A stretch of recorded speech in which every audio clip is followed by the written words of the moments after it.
Bonjour chers frères et sœurs, soyez le bienvenu à cette prière du matin. Nous sommes dans la joie d'arriver ce vendredi, ce jour qui est consacré au Seigneur, ce jour qui est consacré à la miséricorde du Seigneur et l'expiation de saintes âmes, des âmes du purgatoire.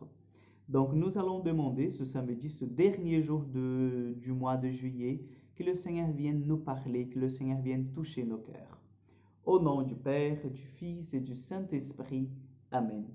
Je vous salue Marie, pleine de grâce, le Seigneur est avec vous. Vous êtes bénie entre toutes les femmes, et Jésus, le fruit de vos entrailles, est béni.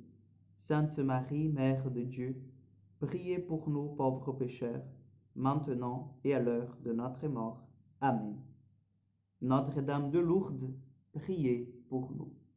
Nous allons prendre l'évangile de Matthieu, chapitre 13, versets 54 au 58. En ce temps-là, Jésus se rendit dans son lieu d'origine. Il enseignait les gens dans leur synagogue, de telle manière qu'ils étaient frappés d'étonnement et disaient: D'où lui viennent cette sagesse, ces miracles? N'est-il pas le fils du charpentier? Sa mère ne s'appelle-t-elle Marie, et ses frères Jacques, Joseph, Simon et Jude? Et ses sœurs ne sont-elles pas toutes chez nous? Alors, d'où vient tout cela? Et ils étaient profondément choqués à son sujet. Jésus leur dit: un prophète n'est méprisé que dans son pays et dans sa propre maison. Et il ne fit pas beaucoup de miracles à cet endroit-là à cause de leur manque de foi. Acclamons la parole de Dieu. Chers frères et sœurs, il faut que nous comprenions une chose. Le manque de foi est dangereux dans notre vie spirituelle. Le manque de foi est vraiment quelque chose que nous devons chasser de notre vie.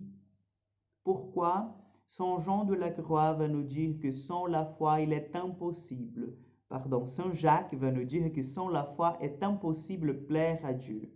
Et Saint Jean de la Croix va nous dire que la foi est l'unique moyen sûr d'union avec le Seigneur sur cette terre.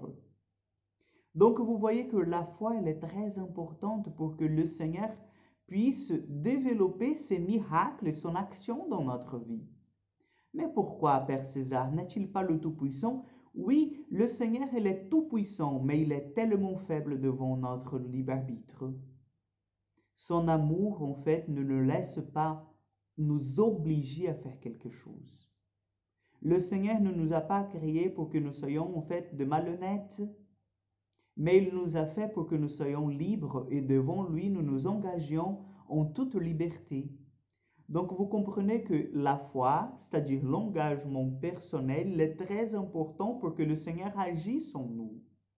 Sans cela, le Seigneur il ne va pas vous obliger, il ne va pas vous forcer à faire différemment. Donc, Jésus étant chez lui, en connaissant les personnes, en connaissant le besoin de chacun, puisque c'était les gens en fait de sa parenté, de son entourage, il n'a pu rien faire pour eux, parce qu'il n'avait pas foi. Et en plus, c'était un motif assez bête, c'est parce que nous le connaissons, nous l'avons vu grandir, et donc, non, je ne peux pas croire que c'est lui le Messie, l'envoyé du Père.